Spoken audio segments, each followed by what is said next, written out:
Welcome back to another episode of Letting Them Lead, where myself, Marie Muratalla, a preschool speech language pathologist, and my mother, Laurie Cook, a transitional kindergarten teacher, are talking all about ways to foster connections and positive learning experiences for our early childhood education students.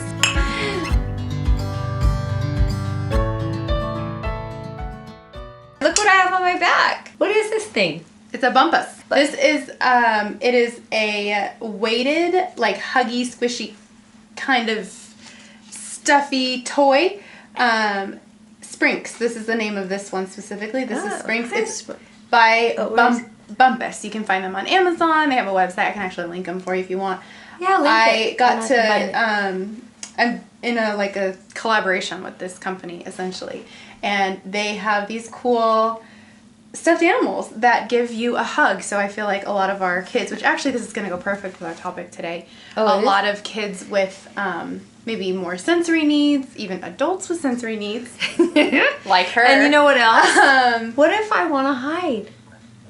Yeah, to feel safe. For real. I feel like I'm hugged and I'm not in the mood to look at anybody right now. I really like it too. There's something about it that's soothing. It's that sensory weight on your chest because the arms are weighted and then the little feet are weighted, but you can turn it so it like gives you a hug. And if you wanted, like I sleep at night with a pillow on me, and I feel like having one of those to sleep with, because I like to this is how I fall asleep, this with a pillow. Oh. And I like that weighted, like that compression on my chest. Okay. And so this would be perfect. I want to order one for our house and take one to work with me, because so I already thought of a couple things really quick.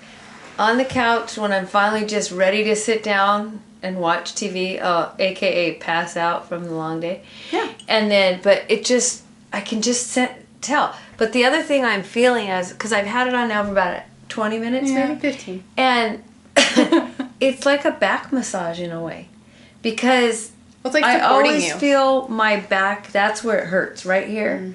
And it's because I'm tense and I've got so many things I want to accomplish that's where you tighten up. And for some reason, this is just kind of telling me it's okay just to relax. Just by being on my back. It's interesting. There you go. But that's adult perspective. That is adult perspective, but the whole point of it is to have that as a sensory support for a child, a student, whatever, but adults need it too. The child can't articulate what I just articulated, but if I'm feeling it... Some can. Right. But basically, if I'm feeling it, they're feeling it in their way. Exactly. That's what I'm saying. Today we do want to talk about intrinsic motivation, and something that I've learned as, on the speech and language side of things is how much we need to be taking into account sensory needs when we're considering intrinsic motivation. Because if a child is not regulated, then learning can't happen. I don't even want to say learning. Let's not even go there yet. But social connection is going to be maybe a little bit more challenging, because just if you think about yourself in a situation where you're anxious about something, let's say, I don't know why this is my thought, but I remember being a kid and us going to the fair. I hated the fair because it was crowded, it was hot, I was uncomfortable, I had to dance, so I was nervous to give a performance. There were so many things. I always felt like I was really grouchy. That's my memory of being what the problem was? I was grouchy, but I wasn't regulated. I couldn't sit and have a conversation with my parents. Right, you didn't. I was just mad. I was just I don't know, I'm hungry, or I don't want to be here. Giving me a reinforcer for going wasn't necessarily going to take away from the fact that I had all these other feelings about it, right? That I needed something different. Again, I was feeling hot, or I was anxious about the crowds. I needed a quiet environment, not an ice cream cone, right? As a kid, an ice cream cone's probably gonna solve all my problems in that day, but it didn't teach me what I needed to feel regulated at that time.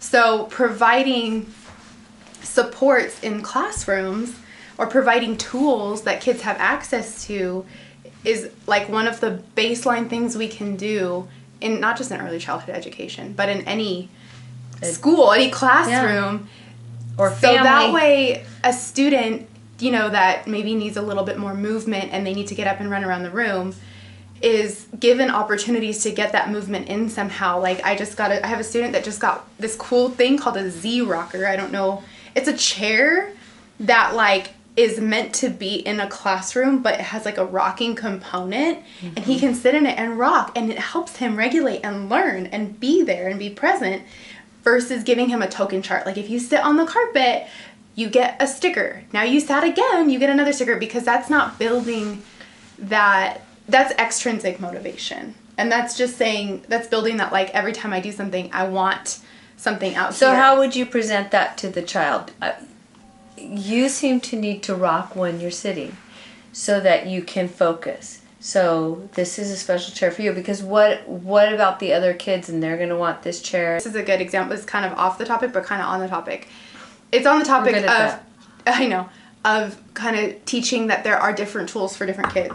So I have a child in preschool. This is a really great age for me to learn how to implement this, because in preschool, everything should be everybody's. There's no, this is hers, this is mine. Like, unless it's the child playing with it, then it's mine. You know what I mean? I have a child that I just got his AAC device. So I'm starting to implement it at an iPad. It's an iPad with an app on it that is a tool for his communication. Okay. So it like essentially has those core boards that you have, but now it's all digitized, and he says I, and it has voice output, like a Siri type of thing. So this is a tool for him to communicate. I tested him.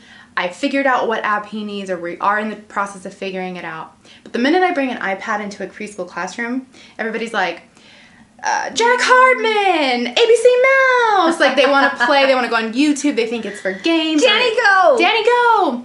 And I have been explaining to them, this iPad is for Ben. Not his name, confidential. This iPad is for Ben. Ben is going to use this iPad to help him talk. Now, I had one, the students are starting to get it. They're like, oh, he uses that. That's his. I had one little girl who I'm kind of buddying them up, because she's really good at, my little girl, we've talked about her on the podcast before, my little angel of a child who just knows what's going on. She picks up on things. She's the one where I'm like, hey, if you ever notice Ben needs help and no adult is around, you can help him with his iPad. And I've kind of been showing her things on the iPad. Look, this is where he needs for snack, because she gets it. And she's a peer model versus an adult model, so he does it when she does it versus when I do it. So like I've told her, and ultimately I want other kids to be able to see that like he can use it, and if he needs help and he's asking you for help, like please help him. But they're 3 and 4. Like again, iPad, toy for most of them. So it's a good learning experience. So that's how I've been introducing it, is specifics. Why does he get it? What is it helping him with? So why does this student get a chair? Why does this student get a bumpa toy, right? Oh, it helps them because they need a little bit extra help having their body feel safe. Or my student that needs the chair, he needs a little bit of extra help because he can't quite get his body to stop moving. You can't. Look how you're sitting. And maybe you're gonna have the student that like starts wiggling because they want to turn in the chair. Right. Then give them a turn in the chair. Some people might say, well, they're not an IEP, whatever. So I get it. So then give them other things. Say, why don't you go get the beanbag? Like give them an alternative too, and say when your body feels uncomfortable, when your body feels wiggly, you can have the beanbag, or you get a pillow, or like, why not? Like, it's early childhood education. The older they get, the more used to seeing those things they'll be, and they'll learn, oh, like, it's okay that Ben needs an iPad. I don't need an iPad to talk. I think that we have to be really creative, because we have to know how to start. Maybe suggest the day before, Ben is going to have this new chair because it helps. And it's not going to be for all of us. Like, there's a way that you can talk to them. But everybody's going to get a turn to try it once. But then it's going to be for him to sit in. Or something like that. Is the other children need to really understand what it is. Exactly. And to be treated as a 4-year-old, to be treated with that respect. I get that you want to see and feel and understand on your terms. I get that they know that you're honoring that in them. And I think this is, when we're kind of starting to segue into intrinsic motivation, this is helpful because one, you're helping students that maybe need a little more access or accommodation in terms of their sensory needs find that, because that is a foundation of building those connections. But then you're also helping the kids that don't necessarily need as much supports, because like all early childhood students, I feel like, have their individual like levels of support that they need. And well, when I think of intrinsic rewards, let's say we've got a early, maybe mid 4-year-old, and they're still not really strong cutters. You know, a lot of times when they first get into school, they haven't had a lot of that kind of fine motor opportunity. Mm-hmm. So some of them have, right? Mm-hmm. And they whiz right through it. But so if it's hard to do, you're not really going to want to do it, right? Right. So it crushes me in schools that I've observed over the years, long time, when a child's like removed from the fun activities because they didn't finish something. Mm-hmm. To me, that's blowing their whole opportunity for enjoying the school process, the learning process. Yeah. Because they're just being told, because you can't do that, now you can't do this. Right.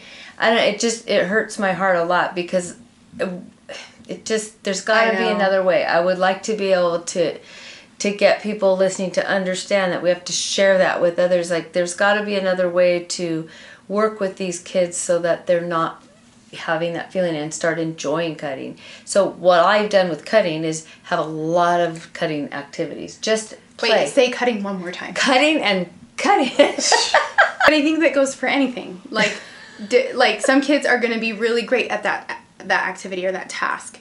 Some kids just despise my nephew, your grandson, writing was just the thing that he did not want to do. And instead of being well, if you write one sentence, we can watch a movie, because then I feel like that again, that's extrinsic, right? Yeah, he's going for an outside reward versus realizing what is this actually helping me do? And I think sometimes kids are just, they're going at their own pace. And I feel like in our classrooms, not every classroom, but sometimes I feel like we're pushing them so much to go faster and to get skills faster. It's the state requirements, and that's what's hard on teachers, is we're trying to meet all those requirements that aren't always good for them. They'll get there, and early, I'm an early interventionist.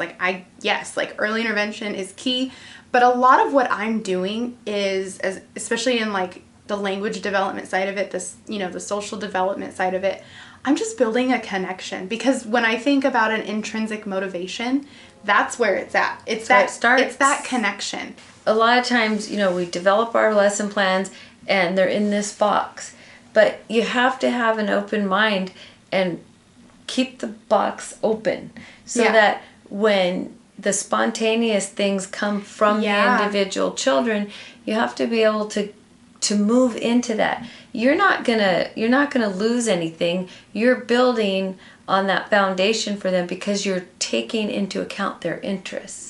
Exactly. That's it. That's really okay, so the intrinsic motivation for cutting or writing or whatever,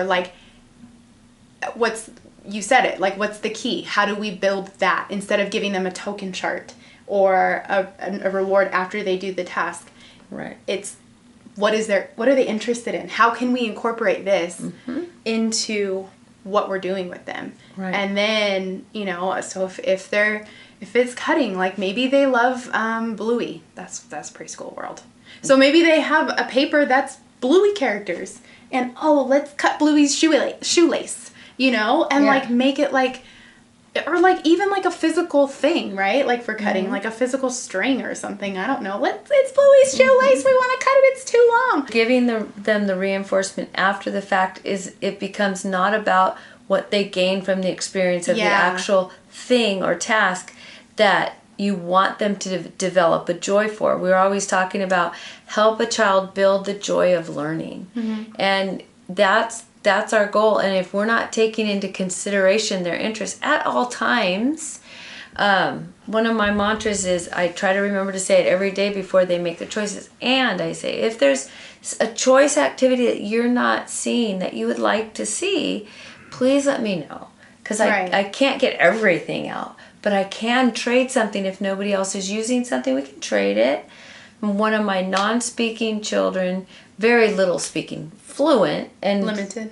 Not, I mean, just chooses. It's a choice. It's more like a shy. She's shy. Thing. Yeah.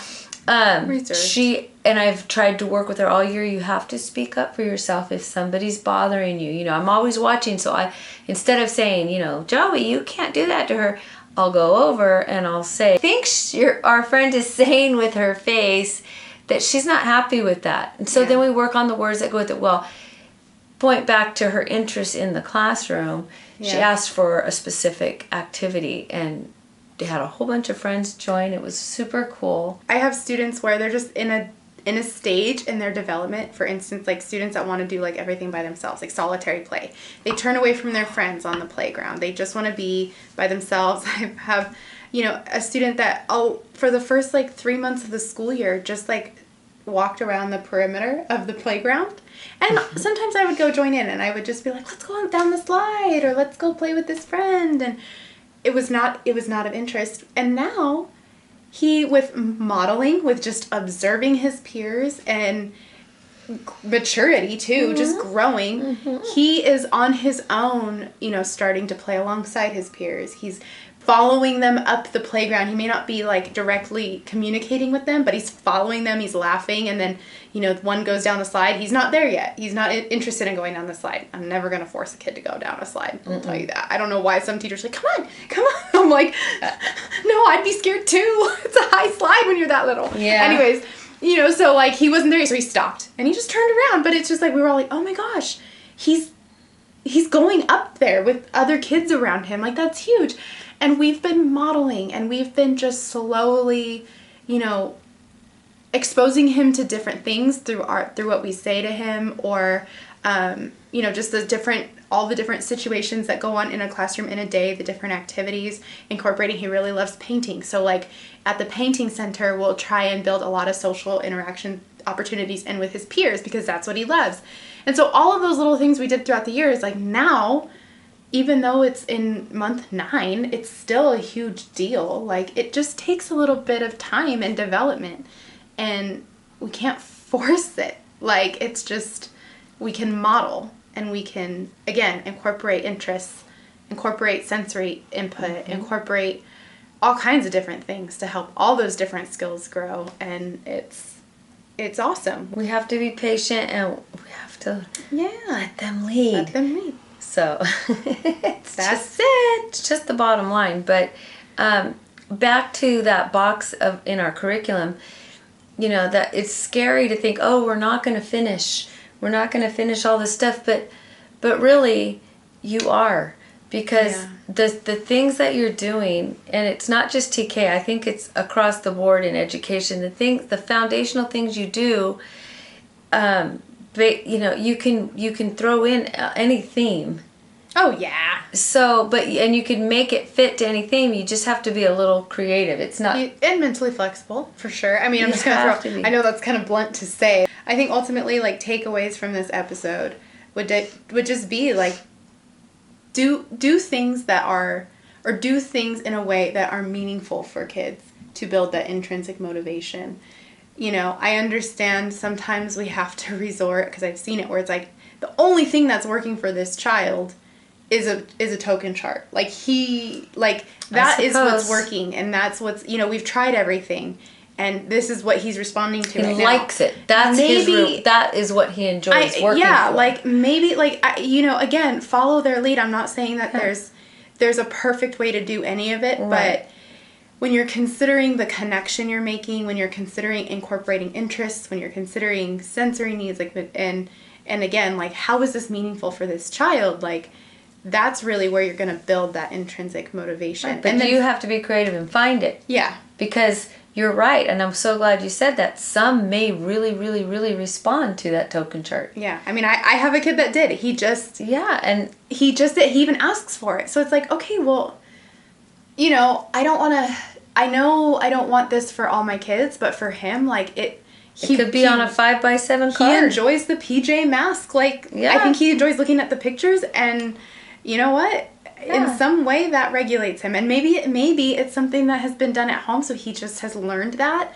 And why am I, the person who's with him 3 days or 3 hours a day going to try and like change die on the hill of changing his mind about it, So because you gotta be so flexible. There's that word, flexible. And on that flexible note, this guy's flexible. Yeah, he was very cozy. Sphinx, what's his name? Sphinx. You keep Sprinks. Oof, that's quite a consonant cluster. I don't like it. All right, thank you for listening. Hope this wasn't too unhinged. Unhinged can be good. Yeah, unhinged is fun. To another episode.